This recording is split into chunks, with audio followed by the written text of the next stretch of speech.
Pranam,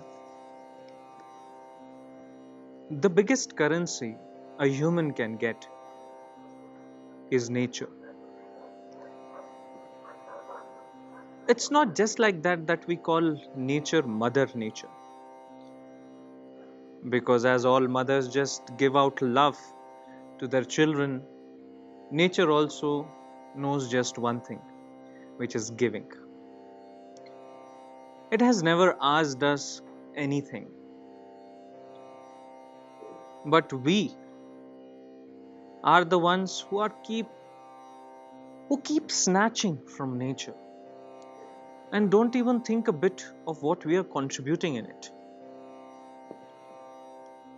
If you see the whole cycle of flora and fauna, if something takes something, it also gives back something. That's why it's a cycle. Whereas we are the only ones who are just grabbing and snatching from nature. You don't have to save nature. Don't fight for save nature, save nature, save nature. What we can do is just learn to live with it. Because if something imbalance happens in the nature, it will cure itself. We should be worried,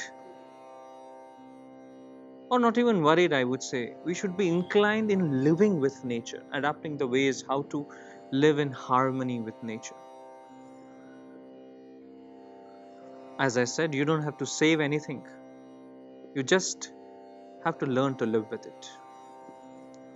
Maybe that's the reason in ancient times, before anything, this culture has acknowledged this significance of nature. And we started praying to the 5 elements of nature, which are responsible for our living. A recent incident I have heard about the Kerala's elephant death is extremely unfortunate and brutal of what a human can go, what extent can a human go up to. We should not take nature for granted, nor you have to fight for it. Save nature, save this thing, save that thing.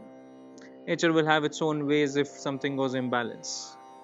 As I said, we must not do anything which is against nature and brutally keep on snatching things. The only thing we can do is to learn to live with the nature in harmony.